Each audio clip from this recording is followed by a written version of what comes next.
private photos. Star Wars Weekend's host, a man with the biggest vocal range and 3 first names, James Arnold Taylor.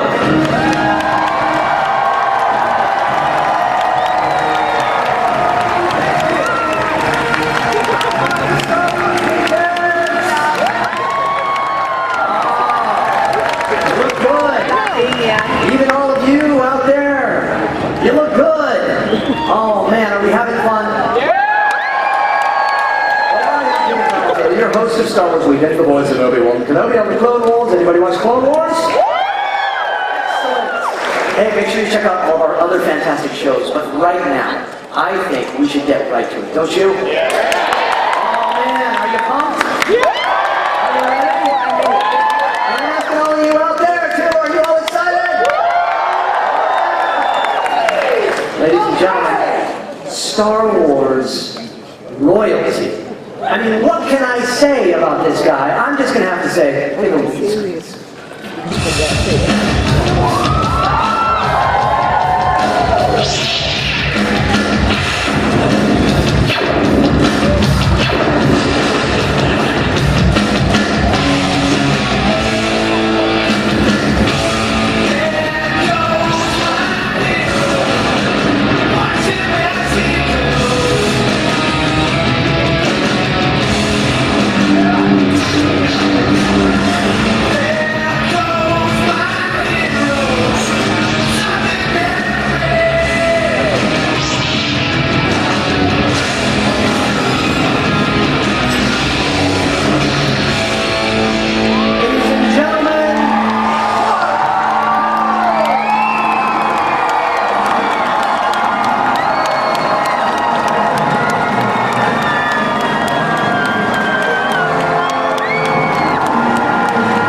Very, very precious. You could be on Star Tours right now. You could be on Space Mountain. You could be in the Hall of Presidents. We can all be with you. Later, don't make fun of the Hall of Presidents. Finally, Franklin Pierce is getting the recognition he deserves. And that's very important. Come on in, let's have a seat. Let's have a conversation with Mark Hamill. Let's have. By conversation, we mean a one-handed monologue. Yeah, here's how it happens. I'll go, Mark, tell us about, and then you'll just go. I'll just make up a story as we go along. We finally have you here at Star Wars Weekends. We are so grateful for you. And it's such an amazingly busy man, and to take the time to come here, this is great. So, it's a vacation for me too. My wife is here, my 3 children are here, I have my mother-in-law, aunts, uncles, nieces, my probation officer. Everybody's here, and you know, Nathan, my oldest son, was born when we were making Empire Strikes Back, so he has a British passport, and it's easier for him to get into the country than it is for me. Now, you know, let me ask you, have you been working on anything lately?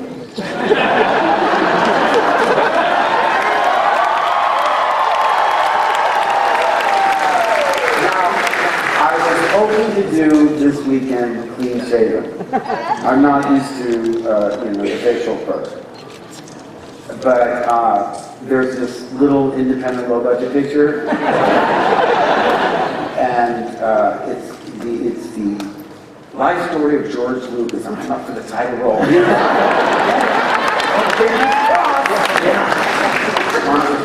So okay. A little bit more like short.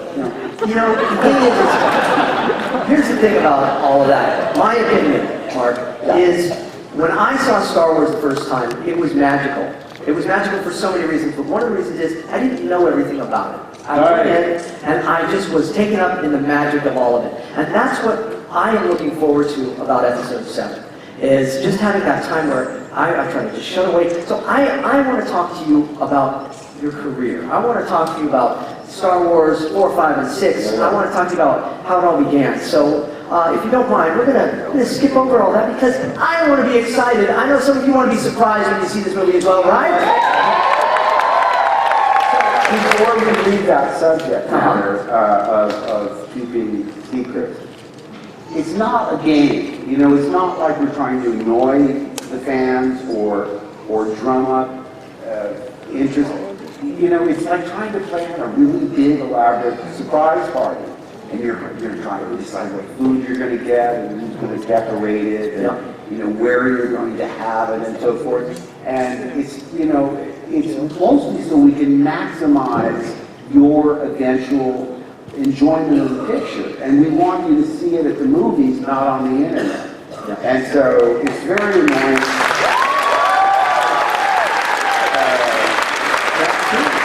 There are blue meanies out there. There are blue meanies out there that are going to try and show you every feature, and God knows they'll probably try and leak the script and put it online. So if I were you, I'd do that. That's right. Because I've seen, I don't know about you, I've seen trailers where you go by. I think I've seen the whole movie. You know, you want some surprises. That's all. Okay. Well, okay. We're done with that. We're done with that. Thank you, though. Thank you so much. Now. Let's go back. And I didn't grow my beard fast enough. I shaved, the last day I shaved was the day after the table read, April 29th. Yeah. And so this is pathetic. This is 6 weeks. I gotta get going, man. It's a nice little one. All right. So let's go back to the beginning of your Star Wars adventure. Yes. Okay. Tell us about the audition process. Did you even know the name of the movie? How did it all begin for you? I had a friend. I had just done a series called The Texas Wheelers for Mary Tyler Moore Productions, and it was canceled. So I was depressed about that. And my friend Robert Englund, who was Freddy Krueger and all the horror pictures, he goes, "Have you been out for that George Lucas movie?" I said, "What is it?" Because I knew him from American Graffiti. He said, "I think it's like Flash Gordon or something." You don't get to see the script, but it's all set in space and everything. And I said, "Are you up for it?" He said, "I didn't get it. That's why I'm telling you." So he wouldn't tell me about it until he was sure that he had been passed over. That's the movie, though. You know, actors are like that. Actors are like that. But when I think about it, I think Robert must have been up for the Han Solo character. I don't know. Yeah. But I went out. I told my agent. I said, "I really want to go out on this thing." And I think we knew it was called. I think they called it The Star Wars. It was what they call a cattle call, which means the room just filled with actors, and it was twofold. Brian De Palma was seeing people for Carrie, the Stephen King horror film, and George was seeing people for Star Wars. In the same space. In the same space. So when you went in at a table with George and Brian, and George never spoke. It was Brian that did all the talking. I didn't know. I thought maybe George was Brian's assistant, because I didn't know what he looked like. Yeah. And basically, they just talked to you. You know, where are you from? And I said, well, I'm in the middle of 7 children. My dad was in the Navy, and we just talked for about 5 minutes. And basically, what you're doing is you're showing them you're either checked on a list of let's see him again, or you're crossed off. Because you don't do any performing or anything, you just talk a little bit, and it's next.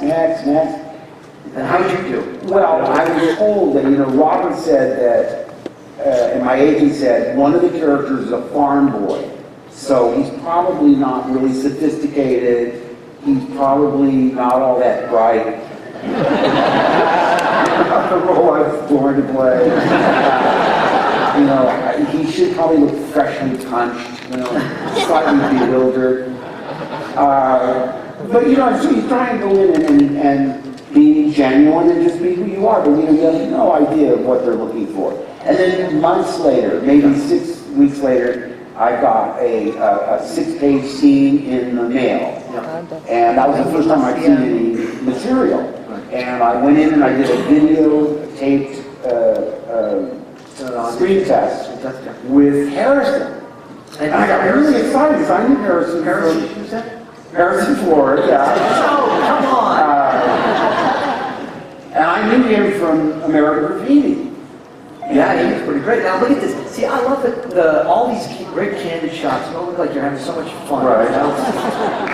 Oh, look at Fire Sale. That was a movie that came out the same summer as us from Alan Arkin directed that. And I later worked with Alan. He directed me off-Broadway in a production of Room Service. And he's still mad at Star Wars because he's convinced that it killed Fire Sale. You're doing the movie. Yeah, I know. What's the big problem? With Fire Sale had a couple of spaceships and it probably would have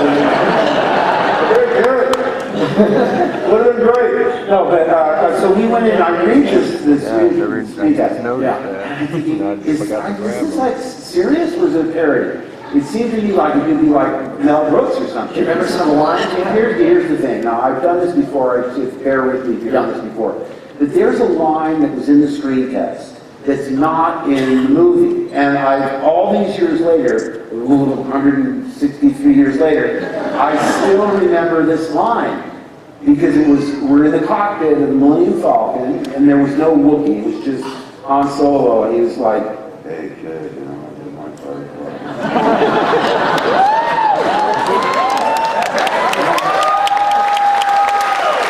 No, I'm just trying to approximate sort of that minimalist, low energy that Harrison does. I mean, you need to everything he says because it's like he's hypnotizing you at the same time he's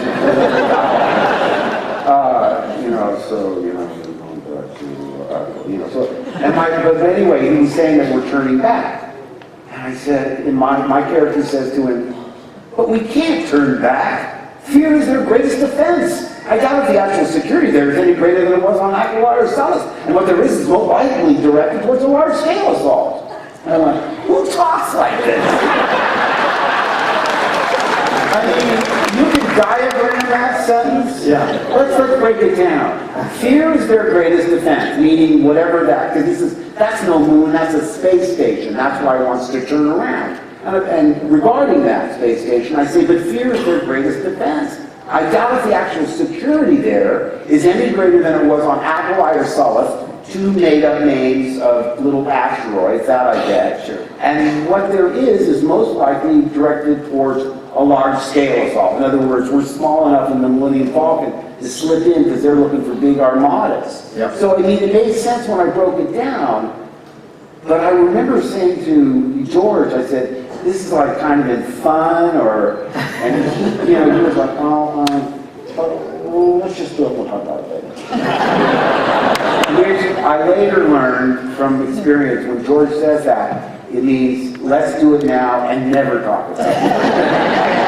He doesn't like that. I think one of the reasons he is successful at what he does is he casts people that are so close to what he wants that he doesn't have to go in there and do major, He gets the natural energy that they have. Exactly. And so, I mean, I would be like on the Death Star, be saying, wait a second, shouldn't I be picking up on the princess kind of, dancing back and forth with Han Solo, or shouldn't I notice the robots are making wisecracks and so forth? He goes, no, it's just, and I said another thing, pronunciation. Is it Leia or Leah? Is it Han or Han? Is it Chewbacca or Chewbacca? And he goes, I don't care, just say it like that.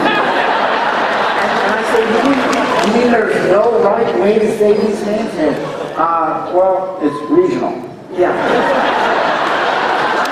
I kind of appreciated that about him, because he did that in Clone Wars quite a bit, where we would all say it, and he let us all say it differently because he thought that that's more real. Yeah, it really is. I know, because some people say Nevada, people say Nevada, so, it's like, basically it's don't sweat the small stuff. So, now, getting back to all this great chemistry that you guys had, I mean, we do have some great shots. Was it always fun on set? I mean, it's always, from what I see and from what I hear from y'all, it seems like you guys really did have a good time. Look at that! We're going into space! I can't remember laughing as much on anything Really? as this movie. I mean, it was just wicked fun. I mean, we had to take it seriously. We had to really sell it in terms of like, if you don't believe it, then nobody's going to believe it. Yeah. But just to get it all out of our system, we goof on it when the cameras weren't rolling. And I mean, I was reminded of that because I saw this documentary footage of us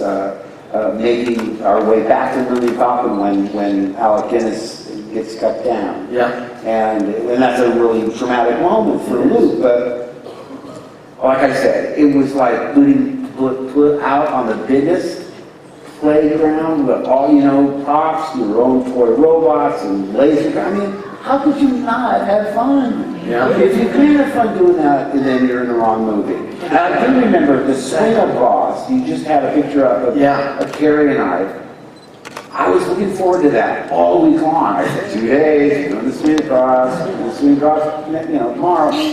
And we were both in harnesses, the way you would, be harnessed up for Peter Pan. Sure. So we were all on wires, and then they had our two harnesses linked together, Carrie and I. Yeah. And so we're ready to go, there we are. And what I didn't realize was that they had at least 4 cameras going, in my memory, maybe 3. I'm thinking it's 4. And normally in the movies you do it over and over, and you might spend all day doing that. We swung across. You were that good. Just we swung across once, and they go, camera, it's good, computer, all right, moving on. That's it. Like, what? What a kid! That's the one job. I said, that is so... So I did a little mini tantrum. And they said, all right, we'll get Carrie on harness. If Mark wants to fly, we'll fly him. So did you get to go again? So they flew me all around. I was like, really, he's living out the me way. Now, speaking of all these wonderful people that you've worked with, let's do it. I think it's time for a Star Wars Weekend's double take. Don't you think? Yep, let's do it. It's a Star Wars Weekends to the double take. All right. So, Mark, let's for time's sake, let's talk the cast for a bit. I'm going to give you a name, and you give me a sentence or a word, okay? So one sentence or a word per person to sum them up and your time with them, okay? Here we go. First one, word. Alec Guinness. Ultimate gentleman and ultimate actor. I just adored Alec. He had a wonderful sense of humor. He loved, of all things, I'd be asking about the Lavender Hill mob or the ladies and I want to talk about it all. He said, we want to hear about a soap opera and a dog food commercial. I had done nothing that he would have seen. But he loved my lack of pretense. He loved the fact that he loved American humor. Yeah. And I remember one time his wife was sketching a mosque when we were in Tunisia, and this was taboo to the religion there, and a local official realized what she was doing. He just, and he grabbed the paper and tore it up, and Lady Guinness was startled, so was Alec, and he turned to me and said, "Who was that?" I said, "I had no idea, unless it was a local art critic." I think he loved that because it was unexpected. And he liked it too. And that was the longest sentence I've ever heard in my life. Okay. Next one. I failed as the next one. So my word, nice. That's what you're going to get from now on. Here we go. Harrison Ford. Nice.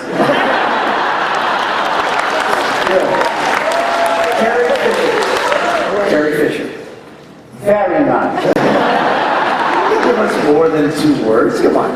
Well, as you all know, Carrie is just wickedly funny.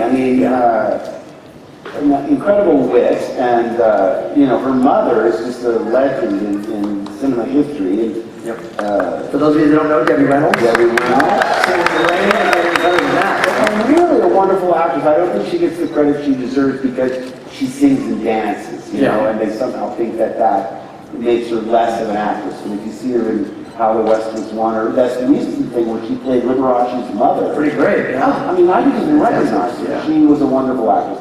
She loved to laugh. I love to laugh. Harrison is also very funny. He's very, very witty, and I wish he would do more comedies. Yeah. Although K9 the Widowmaker, you know. If you get some time with him, That's pretty funny. in the near future, if you get time with him, you can encourage him to do that.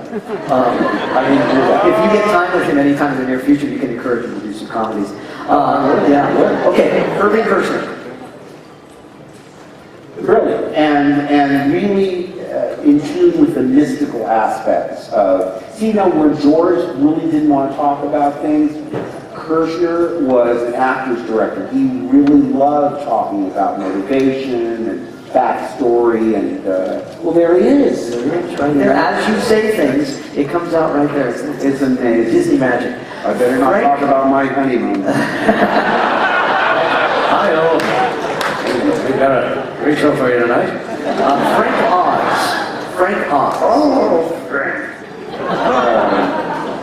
Well, I grew up being just so enamored of the Muppets. I mean, even before the Muppet Show, you know, they say, hey, Mark, the Muppet Show will be on Ed Sullivan this Sunday, and, you know. So I was a huge fan. Yeah. And he couldn't be nicer. Again, he's a wonderful director, as he's shown over the years. But so personable, and that's Wendy. Yeah. You know, it was very lonely on this set because they were all underground. And I had a little earpiece, much like this one I have on today. And if I turned in a certain direction, I picked up radio waves. So I'd just be watching Frank go, many years ago. And all of a sudden, it would go, ooh, I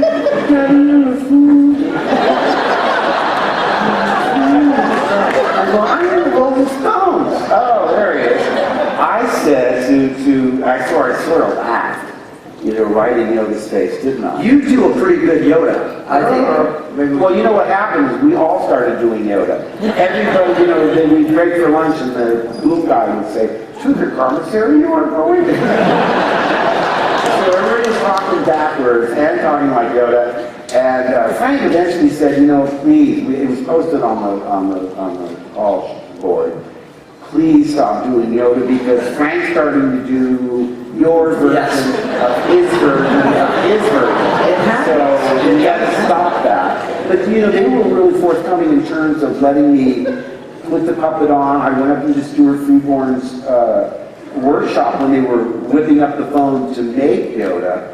We went down on Saturdays when we weren't shooting and worked all day with Frank. And I just loved him. I mean, from the minute I set eyes on that Yoda, I said, oh, it just works so totally for me. Well, here's the thing, and we had one other person that I was going to give a name for. We'll get back to, but your performance with Yoda, I think, is really what made us all believe him and believe in Yoda. It's I mean, so much of that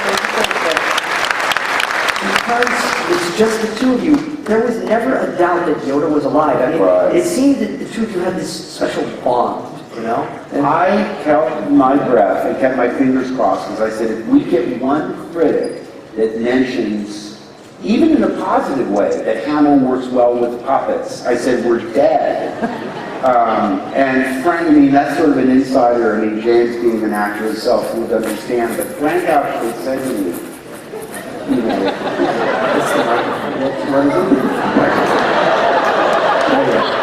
you know, do something obscene. I think you were scratching it. So they were getting this great sound. Get used to this facial fur. But Frank said to me, he said, look, you know, because I said to him, I tried working that puppet. It wasn't easy. I mean, yeah, the mechanical ears and somebody was working the eyes, but in terms of just the way he manipulated the mouth and the way he could make the body sag and tilt the head when he was listening to me, because I would do it in the mirror, and of course, you know, with his decades of experience, it made me really appreciate what he brought to the performance. And I was talking to him one time, I said, you know, thank goodness that because they toyed with the idea of making it a little person in a, in a mask. And George at one point said, how about a monkey with a head on it? No, seriously, well, you remember a band that they just dressed up an elephant, but he only had to be in a couple of, you know, he didn't have to really carry scenes.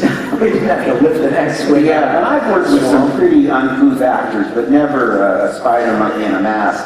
That sounds like a recipe for disaster. Frank actually said to me, and that's one of my fondest and most proud moments, he said, you didn't believe, no one would have believed. And he credited me much too generously with being a large percentage of how that thing worked. And I don't agree with him because, like I say, I didn't have to pretend to believe. I believed. You know, I just thought he was, from the moment, and even before he was, and by the way, he was always breaking down to the point where wherever you see Luke without Yoda, or if you see over Yoda's shoulder onto Luke, it's the dummy Yoda, because they run the main one up to Stewart's office or workshop and work on him. So most of the time, he was a piece of tape on a stick going, I can't be a Jedi. You know, like right here. There you go. But I can. I'm telling you, I can be a Jedi. That's just how we acted on the set. It's bringing back memories. Fantastic stuff, though. It really is. Now, do you remember the first scene you shot? You remember that? For the very Of all of them. Do you ever remember? Yes. The very first shot in the movie is me coming out of that igloo-type dwelling towards to buy the robots, and then I hear Aunt Beru, Luke, and what's so funny was when I went over to that crater and looked down, it was only this deep. When they did the reverse over my shoulder, it was miles away, 50, 100 miles away at a real hotel. And that was the lobby of a hotel. Yeah. So that's the magic of movies. You pretend. So as I was walking out of that little igloo house, they said, you walk about 10 feet and then react like someone's calling you. Because Sheila Fraser, who played Aunt Beru, she wasn't even on set that day. So who called it? Was it George? No, he didn't like doing that. He didn't like doing that. He said, just walk around, I don't know, walk to around there and then pretend like Aunt Beru was calling you. Because I knew in the script it was, woo. So I started walking around, and then you just do it. And you do it. It's all make-believe. I mean, I've been doing this, like I'm sure you're the same way. I mean, we used to play Zorro in the backyard, or Robin Hood, or we'd go see a James Bond movie, and for days after we going around, sneaking around corners. I was a weird kid, in sessions when we're doing I still do the same way with voices. I remember the first time I ever saw Dracula. Yeah. I was like, who talks like this? Why does he talk like that? Now, this gets me on. You're actually quite the impressionist. We've done quite a few voiceover shows together. I remember, you've already done a little Harrison, but there was a show we did where we were doing voice matches. I was doing like Martin Scorsese, and you were doing Harrison Ford. You know who does great is, I did Stuart Little, and Michael J. Fox didn't do the series. Your Michael J. Fox is spot on. Oh, thank you. Well, wait a second, Doc. Whoa.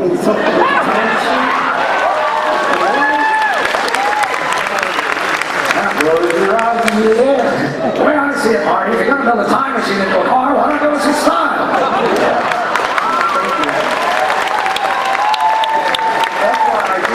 That's why, if you've ever seen Comic Book the Movie, I directed this mock documentary at the San Diego Comic Book Convention, and it's filled with voiceover people. I didn't really have the time or the budget to really audition people. I just know the wealth of talent there is in voiceover, and I went, it'd be perfect to play X, Y, or Z, and that's the way we cast it. It was a lot of fun, and thank you for letting me be in that one. Yeah. It was a lot of fun. Let's do a little social media madness. Do you mind taking some questions from Twitter and Instagram and all of those? Can we do a little social media madness here, guys? And now, social media madness. Okay. Here's how this works, Mark. We asked people on Twitter to send us #AskHamill. And we got flooded with questions, and we've chosen a few. Do you mind answering some of these? So let's go ahead and look at the first one here. Okay, it says, what was your favorite scene to shoot in the trilogy? Boy, that's so tough. Your favorite scene. One of the scenes I kept looking forward to because I thought it popped when I read the script. In a science fiction or fantasy movie, everybody's waiting for the monster. Now, you saw the Tusken Raiders and the Jawas to a certain extent. But I said, when we walk into that cantina, and it's just nothing but wall-to-wall monsters, that really appealed to me. And so I was really, really looking forward to that one. But I already talked about how much I love the swing across. I love being the trash compactor. I mean, so many of these elements in the movie were right out of the kind of things that I loved when I was a kid. Tarzan movies and, you know, swashbuckler pirate movies, cowboy movies, and it just seemed like a dream come true. I mean, I was a kid that read Famous Monsters magazine, built all the Aurora monster kits. So I mean, I was the one that would really get it. Hey, you guys, our faces are masked on the back of cereal boxes. I can't believe it. And Harrison like, hey, I didn't get in this business on a cereal box. I said, yeah, we are. I thought you had to be an athlete to become a bubblegum card. No. I'm not a good athlete, but I made it. I made it onto a bubblegum card. You're so proud. More than that. Yeah, you've done pretty good. Okay, let's look at another one of these here. All right. All right, what do we got? Okay, Raymond is asking, while filming the Wampa scenes on Hawk, how long did you actually have to hang upside down? Oh gosh, it was days upon days. What happened was we shot it like 1 or 2 days main unit. Yeah. And then Kirshner and everybody moved on, and that became a second unit shot. Gary Kurtz did a day, Robert Watts did a day, I think Norman Reynolds did 2 days. And they left you hanging the whole time? Well, that was of course the joke. They go, okay, that's a break for lunch, and everybody would walk off. But it's a wonderful way to lose weight, by the way. Because not only do you sort of lose your appetite hanging upside down, but you don't want to disgrace yourself in any manner, shape, or form. So you really eat like oatmeal, and you really watch what you eat. And people would come and lift you halfway so the blood wouldn't completely rush to your head. But it just went on and on and on and on. And talk about flying. It's the same guy that flew us across when we were with the princess, but he had me in a harness and I was upside down, and that was what they call, we call it styrofoam over there, they call it polystyrene. Polystyrene, there you go. And his name was Derek. But he had these marks on, because I couldn't see him, he was somewhere behind the set, and he would preset where I was and where to drop me when I got the lightsaber and cut the stalactite down so I wouldn't crush myself. I just had to cut my chin and take the brunt on my shoulders. Well, one day, apparently he had a little brandy at lunch, and he mixed up his marks, and after one of the takes where I was down, he started bringing me up, and he didn't stop. I started breaking through the polystyrene, and I'm screaming, Derek, stop! Stop! Stop! And it's snowing all this polystyrene, and I guess you had to be there, but speaking of being there, it was exciting. We had John Ratzenberger here last week. Anybody? Yeah. Cheers. And he was in Empire Strikes Back. Now, I don't know if you are aware that he was in a scene with you that was cut out. Have you seen this? I have not seen it. Just uncovered this. So let's just take a look at this. Oh boy. If you guys have it.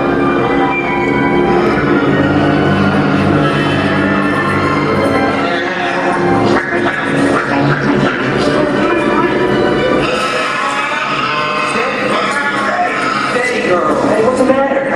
Smell something? Welcome to the heavenly.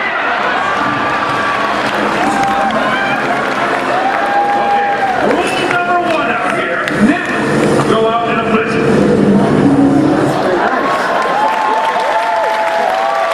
That's very nice. I don't know why you're talking about. You asked me, you said one of the questions might be what is the worst sound in Star Wars? Oh, well, we'll get to that. We'll get to that. All right, well that reminds me, just mention Wampa when we get there. Okay, and let's look at another one. Let's do another social media All right. question.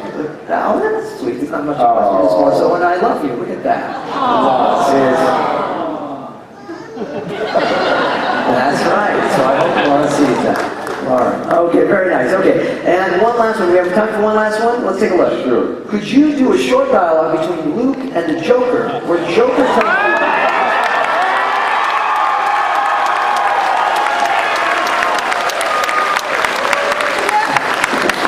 Not to put you on the spot or anything. I mean, that's kind of... Well... Get warmed up. It's me. The Clown Prince of Crime, and also your father. No, that's not true. That's impossible. Get used to it, kiddo.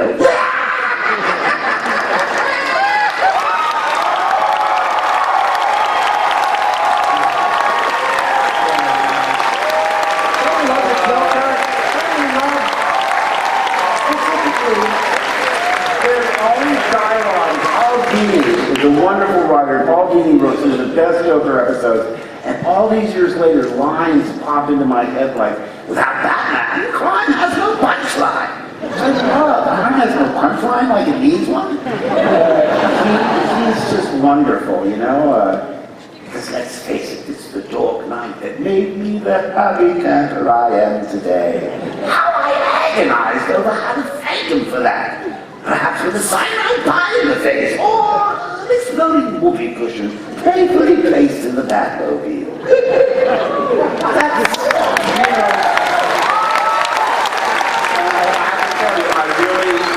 my last Joker, I retired after Arkham City. I don't know if you played the game. If you played the game, no spoilers, it doesn't really end well for Joker. And I've been replaced in the role by Troy Baker. Troy Baker, very talented. Troy, yeah, he's on, I did a show called Regular Show. It's on Cartoon Network. Anybody know that? Okay. Yes, it's on Regular Show.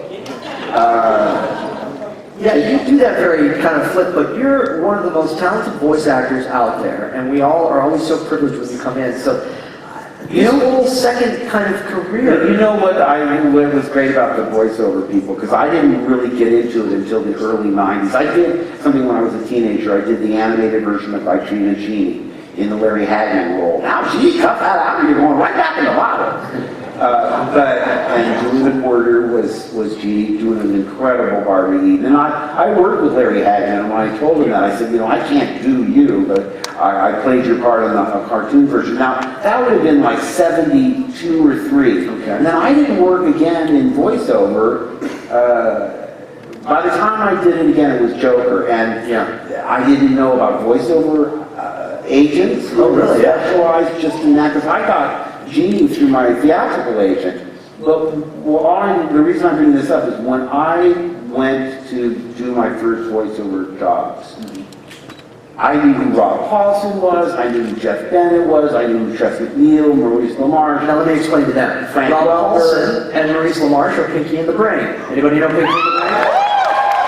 Rob Paulson is from the Animaniacs. Well, they're all from the Animaniacs. Tress MacNeille. I mean, these are giants of voiceover. Yeah. I would. First of all, I'm a huge animation fan. I've been all my life, and I would tape these things on Saturday morning. I'd watch with the boys and my daughter as they were going up. But I would freeze frame on the end credits, and because I want to know who played all these characters. Have you ever tried to read end credits without a freeze frame? Oh, yeah. And there's like 60 names, you can't see anybody. Yeah. So I think they were flattered that I knew who they were. I mean, I knew who you were before I met you, so... Who am I, Mark? Come on. But it's true. I still remember seeing that episode of the Walt Disney Show where they showed Clarence Nash doing Donald Duck. It was the first time, maybe 6 or 7, where I go, oh, wait a minute, yeah. There are actors that go in and voice cartoons. That's right. And now I'm going to do a shameless plug for my show. Okay, because if you want to know more about that, you can come back and see Obi-Wan Beyond later. But You should see the show.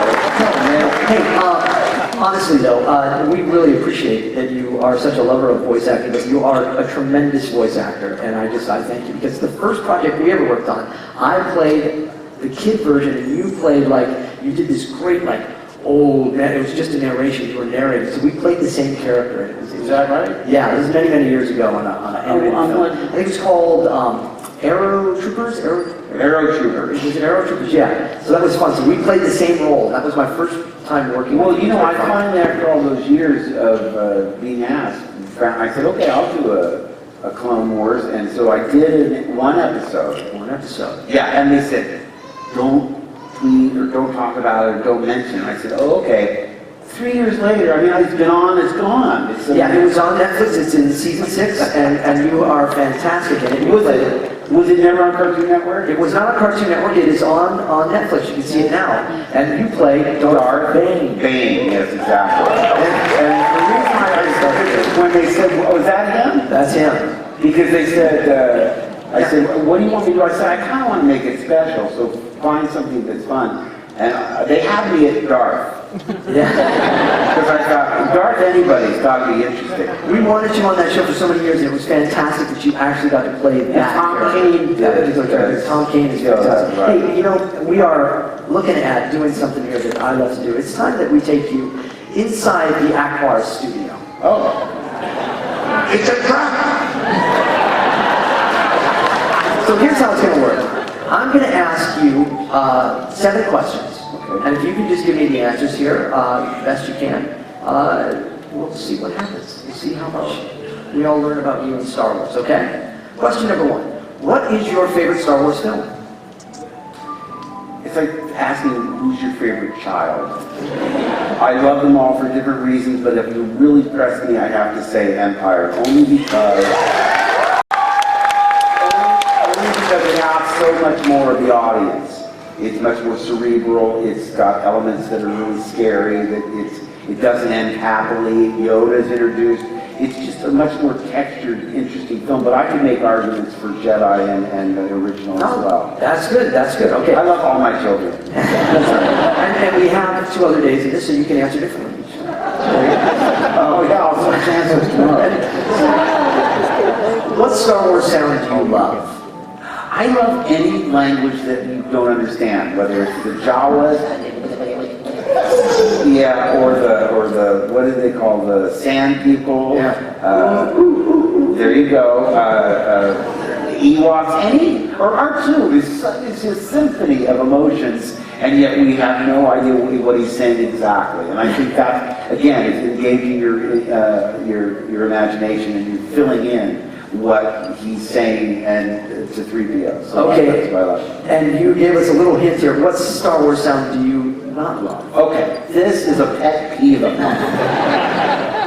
When I read the script for what happened in the Wampa Cave, I said, well, wait a second. They didn't describe what happens in the film. They said with a swipe of the lightsaber, he makes the creature draw back. Sure, I don't even know if they called it a Wampa. You know, a lot of times they wouldn't name these things until they made them into toys. Believe me. We call it the medical droid, and we didn't know until after Kenner got his hands on it that it was IG-88. Yeah. So we call it the dustbin robot, the medical droid, the ice creature, whatever it was.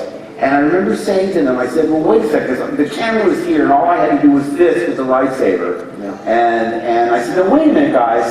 This thing's just like a hungry bear. He's not evil.